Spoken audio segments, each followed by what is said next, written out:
Le Tchad, avec la mort de Yaya Dilo Djerou, un des principaux opposants à la junte dirigée par Mahamat Idriss Déby, tué par une unité de l'armée lors d'un assaut contre le siège de son parti. On en vient à la situation au Tchad maintenant. Le principal opposant à la junte, Yahya Dilo, est mort. Il a succombé à ses blessures après l'attaque du siège de son parti hier. Des dizaines de personnes ont été tuées, selon le procureur de N'Djamena. Il donnait une conférence de presse. Il annonce par ailleurs que 26 personnes au moins ont été interpellées. Un assaut qui a eu lieu dans un contexte brumeux d'échanges de tirs dans la capitale tchadienne. Petit retour en arrière. La capitale tchadienne a été secouée ce mercredi par des échanges de tirs aux abords du quartier général d'un parti de l'opposition. Des membres de ce parti politique sont eux-mêmes soupçonnés par les autorités d'avoir attaqué des bureaux ou des services de renseignement plus tôt dans la journée. Le ministre de la Communication, Abderrahmane Koulamala, affirme que ces échanges de tirs font suite à l'arrestation du secrétaire chargé des finances du Parti socialiste sans frontières, le PSF, accusé d'avoir fomenté une tentative d'assassinat du président de la Cour suprême. Idriss Mahamat Déby a voulu se donner une sorte de vernis de respectabilité à travers l'accord de Kinshasa et un gouvernement de transition avec des civils. Et là, on a une histoire et des images qui rappellent Déby père et l'assassinat de Ibni Mahamat Saleh en 2008. Sédic, qu'est-ce qui se passe exactement au Tchad ? Il faut absolument dire que le Tchad entre dans une zone de turbulence. On a pensé que le pays avait entamé une transition avec une perspective d'aller à des élections libres cette année, au mois de mai, puisque, comme on sait, en août dernier, il y a eu le dialogue national avec les politico-militaires, un dialogue qui a permis de dégager une transition. Il y a eu, comme vous l'avez si bien rappelé, l'accord entre Mahamat Déby et Masra sous l'égide de Félix Tshisekedi. Et là, brusquement, il y a une montée de la fièvre au Tchad avec cette confrontation entre Yahya Dilo, qui est aujourd'hui l'opposant le plus emblématique au président Mahamat Idriss Déby. Et comme on sait, le Tchad peut facilement basculer dans la violence politique. Et vraiment, là, le pays entre dans une vraie zone de turbulence, puisque l'assaut qui a été donné contre le siège du parti de Mahamat Dilo a conduit à sa mort, à lui. Ensuite, des victimes dans les rangs de son parti. Et il n'est pas exclu, comme souvent, on sait qu'il y a ce qu'on appelle la dette du sang au Tchad, que les partisans de Dilo aussi veuillent le venger, puisque dans les images qui ont circulé, on voit qu'il a pris une balle dans la tête, ce qui pourrait accréditer la possibilité qu'il ait été tué vraiment de sang-froid. Donc, c'est une situation absolument préoccupante. On a défini un calendrier électoral avec des élections présidentielles au mois de mai. Un agenda était en train de se mettre, mais là, il y a aujourd'hui quelque chose qui est en train de se passer et qu'il faut surveiller. La transition peut déraper à tout moment au Tchad. Et là, on a l'impression d'avoir une famille martyre, parce que déjà, il y a quelques années, sous le père Déby, la mère de Yaya Dilo avait été tuée. Absolument, exactement. C'est une ironie de l'histoire. C'est 3 ans, exactement jour pour jour, le 28 février 2021, la mère de Yaya Dilo a été tuée lors d'un assaut. Et aujourd'hui, c'est lui-même qui est tué lors d'un assaut. Et compte tenu de... je pense que la complexité de l'affaire, c'est que il y a des liens familiaux entre Yaya Dilo et le président Mahamat Déby. Il y a un de ses frères, d'ailleurs, un des enfants Déby, qui s'est allié à... Absolument, absolument, qui a été arrêté, d'ailleurs, parmi les personnes arrêtées. Et ça, c'est ça qui fait, justement, l'intrigue est en train de se nouer. Et à mon avis, il faut surveiller aujourd'hui la transition au Tchad avec des risques qu'elle puisse déraper, puisque je ne suis pas sûr que les partisans de Dilo aient dit leur dernier mot. Ils voudront le venger, on ne sait pas comment les choses pourraient évoluer dans les prochains jours.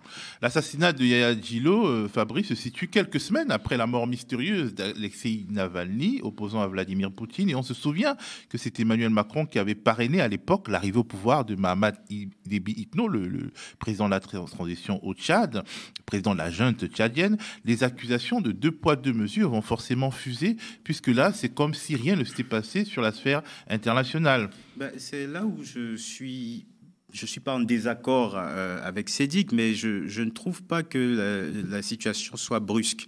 À mon avis, on est quand même sur les germes de quelque chose de terrible, de terriblement grave, parce que on a affaire à un régime militaire qui s'est imposé de lui-même, adoubé par Emmanuel Macron, on s'en souvient, à la mort du père Déby en 2021. Donc, je pense que déjà, il y avait, donc, comme je le disais, les germes d'une instabilité. Le dialogue qui a été éculé pendant longtemps et qui était difficile parce que tous les groupes rebelles n'étaient pas à la table des discussions. On se souvient, ça avait commencé au Qatar et c'était très compliqué de rassembler tous les groupes rebelles pour discuter d'une transition parce que les opposants au Tchad n'étaient pas rassurés sur le fait que Mahamat Idriss Déby assure une transition démocratique. Et aujourd'hui, on le voit, de toute évidence, il sera candidat. De toute évidence, s'il est candidat, connaissant le système électoral au Tchad, il y a quasiment aucune chance qu'il ne soit pas élu. Donc, je pense qu'il y avait déjà cette espèce d'instabilité primaire du fait d'une démocratie déjà bafouée, de fait. Et de là, on a un opposant que certains présentent comme le principal opposant, je ne sais pas s'il faut le présenter ainsi, qui, comme tu le disais, et comme le disait Sédic, est un cousin de Mahamat Idriss Déby, qui a été un rebelle par le passé déjà, qui a toujours eu cette espèce de côté un peu trublion, où il s'était déjà rébellé contre le père Déby. Il a été, disons, un peu réformé en quelque sorte. Il a été ministre sous Idriss Déby et puis il est retourné dans la rébellion. Et la mort d'Idriss Déby lui a donné l'occasion de se refaire une image. Mais aujourd'hui, c'était évidemment un danger pour Mahamat Idriss Déby qui se comporte et nous rappelle que un régime militaire est toujours à long terme problématique. Et il nous rappelle la nature, la brutalité de ce régime. Et je pense qu'il faudrait brutalité héréditaire de ce régime. La brutalité héréditaire, sachant que, comme tu le disais, Idriss Déby père déjà a fait disparaître Ibn Omar en 2008. Ibn Omar Mahamat Saleh, c'était en 2008. En 2008, qui avait été enlevé par des éléments de la garde présidentielle tchadienne et qui a disparu. Et c'était toujours dans le cadre d'un flou, parce que là, on sait qu'il y a des choses pas nettes qui se passent, on sait qu'il y a eu des personnes qui ont tiré, et dans une sorte, on ne sait pas si c'est vraiment une atteinte à la sécurité de l'État. Une manifestation devant les locaux des services de sécurité, et il est accusé d'avoir donc essayé d'envahir les locaux des services de renseignement, en gros. Mais et donc, dans cette période de trouble, ils ont tué quelqu'un, comme en 2008, dans une période de trouble de rébellion, ils ont tué Ibni. La situation, pour moi, est grave et elle doit être... Je pense qu'il devrait y avoir plus de réactions à l'échelle africaine, à l'échelle mondiale, d'avoir le principal ou l'un des principaux opposants au président de transition qui est tué par l'armée à 2 mois de l'élection présidentielle. Je trouve que c'est gravissime et qu'il n'y a pas autant d'indignation qu'il devrait y avoir pour une situation pareille.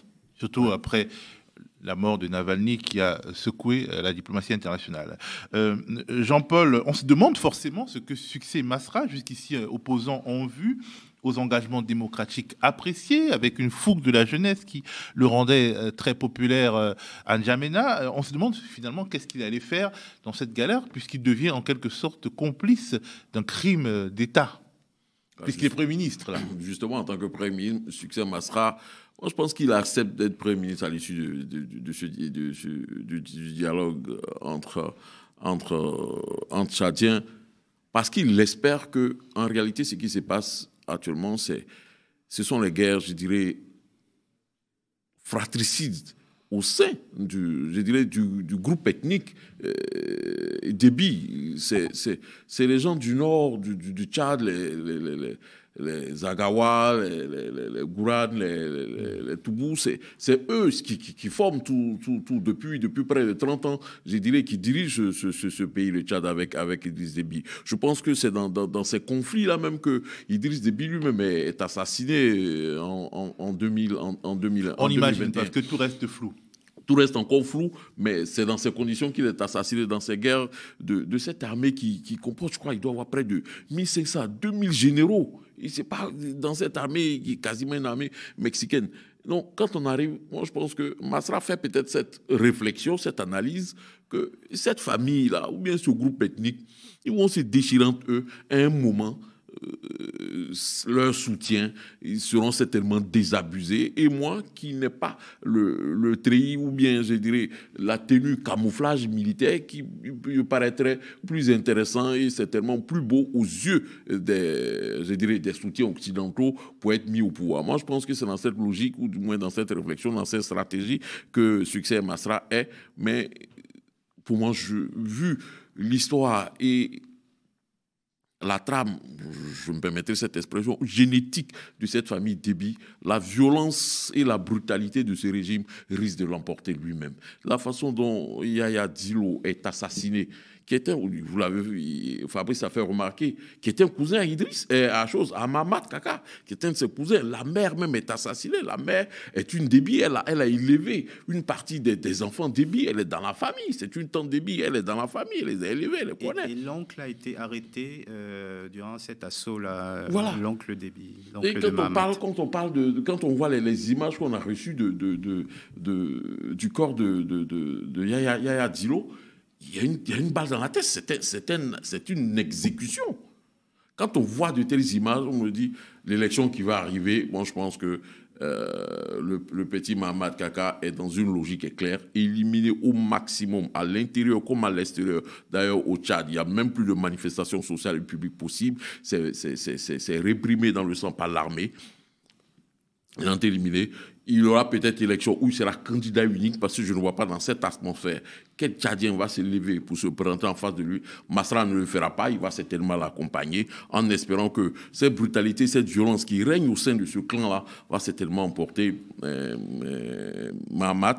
Et c'est dans cette logique, à mon sens, que Succès Masra est laisser les choses pourries en espérant que ça va emporter certainement Mahamat et lui sera celui qui va ramasser. Non, mais en même temps, c'est un pari risqué pour moi. Le pari est risqué parce que jusqu'ici, ce qui a fait la popularité de Masra et son audience auprès de la jeunesse particulièrement, c'est qu'on le percevait comme une alternative. On le percevait comme quelqu'un qui peut être l'alternative à un pouvoir qui est là depuis décembre 90 et qui n'a pas répondu aux attentes de la jeunesse. À partir du moment où lui-même devient un homme du système, puisque en tant que Premier ministre, je suis sûr qu'aujourd'hui, connaissant en tout cas la réalité tchadienne, cette affaire est gérée par les sécurocrates. Ce n'est pas sûr que Succès Masra, bien qu'il soit Premier ministre, soit impliqué dans les décisions. C'est peut-être géré par les militaires. Mais en même temps, à partir du moment où il est impliqué dans le système, lui-même devient comptable du système. Et l'hypothèse qu'il puisse profiter de la chute du système, c'est que lui-même peut être emporté par la chute du système dans lequel il se trouve. Et en même temps, même si on va à des élections, il est perçu aujourd'hui comme quelqu'un du système et ce qui a fait toute son audience, son crédit est en train de disparaître. C'est un pari pour moi risqué. En tout cas, peut-être que lui, il a son agenda, il sait les arguments qu'il peut mobiliser. Mais moi, je trouve que c'est un pari risqué et même c'est un pari même qu'il risque de perdre. Mais justement, je disais, c'est un pari risqué. Il risque même de perdre ce pari parce que j'ai lu 2 de ses publications. Il y a ces événements. Il est hors du pays, visiblement. Il est allé chercher des financements pour l'économie de son pays. Il fait une publication où il parle d'événements malheureux. Ce n'est pas des événements malheureux. C'est un assassinat politique. C'est un assassinat politique, il n'y a pas d'événements malheureux. Et lui, il vient, il dit non, il y a eu des événements malheureux. Tout le monde sait que c'est l'armée qui a fait un assaut au siège du parti de Yaya Dilo. Et il parle d'événements malheureux. Cela démontre encore une fois ce double visage, comme le disait Sidi Kaba, ce double visage, cette stratégie qui risque de le perdre lui-même, lui Masra, en pensant que les différents palabres au sein de la famille Déby ou au sein du clan Déby va les emporter eux-mêmes et c'est lui qui en tirera le bénéfice. Mais bien au contraire, il est en train de perdre son crédit du point de vue je pourrais dire, il était perçu comme un démocrate, il était perçu comme quelqu'un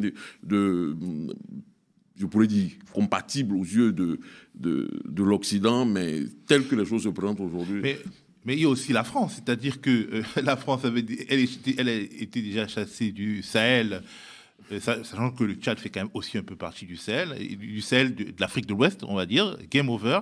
Et là, son principal porte-avions, le principal porte-avions de l'armée française, c'est le Tchad, une dictature épouvantable où on tue des opposants. Et en France, ça fait même pas la une des médias, ce sujet. Oui, mais ça, à mon avis, c'est ça qui fait que le discours français est aujourd'hui inaudible en Afrique, au Sahel. La question du double standard sur laquelle la France n'arrive pas à se défendre, c'est celle-là. Nous avons la preuve du double standard ici. Le double standard avait commencé déjà lorsque, comme l'a rappelé Fabrice, en avril 2021, quand le président Déby décède, la France cautionne la succession non constitutionnelle. À l'époque où Déby est décédé, il y avait une constitution au Tchad qui prévoyait un mécanisme de remplacement du président Déby. Ce mécanisme a été mis entre parenthèses et la France avait cautionné cela, y compris par la présence aux obsèques de Emmanuel Macron. Ensuite, cette même France vient dire le coup d'État au Niger n'est pas bon, le coup d'État au Mali n'est pas bon. Donc, ça a rendu son discours inaudible. Et cette affaire aussi vient ajouter encore au caractère complaisant envers ce qui se passe au Tchad. Et ça fait que, justement, ça va ajouter à l'impopularité de la France et ça va rendre son discours sur la défense de la démocratie en Afrique inaudible, complètement inaudible. Parce que les gens ne comprennent pas pourquoi ce qui est bon pour le Tchad n'est pas ce qui est bon pour le Tchad ne serait pas bon pour le Mali. Pourquoi le coup d'État est bon au Tchad? Pourquoi l'élimination des opposants peut être acceptée au Tchad? Elle ne le ferait pas au Mali ou au Burkina Faso. Oui, en Russie, parce que justement, l'ambassadeur de Russie en France a été appelé, convoqué par la diplomatie française, et là, rien. Fabrice. Alors, déjà, Mahamat Idriss Déby, et j'espère que les conseillers de l'Élysée s'en rendent compte, c'est un électron libre.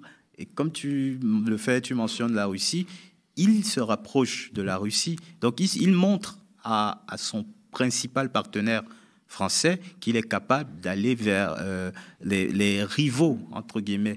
Donc, laisse-moi tranquille ou je fais un malheur, quoi. Voilà, et c'est le chantage parce que, encore une fois, c'est la dernière digue, le Tchad. C'est la toute dernière digue au Sahel, si on considère que effectivement ça peut faire partie du Sahel. C'est le dernier rempart avant la perte quasi totale en Afrique même, du Sahel. Donc aujourd'hui, je pense que peut-être que du côté français, on sous-estime ce qui se passe et que Mahamat Idriss Déby se dit, il y a ce vent-là comme ça de contestation qui arrive. Moi, je vais jouer sur les deux tableaux et profiter d'avoir des partenaires russes, chinois et autres, et en même temps essayer, parce que je pense qu'il a quand même besoin encore de la France, Mahamat Idriss Déby. Donc, il va quand même essayer de garder des relations cordiales, mais on est sur un entre-deux qui n'est absolument pas profitable à la pensée, si je peux me permettre, néocoloniale française.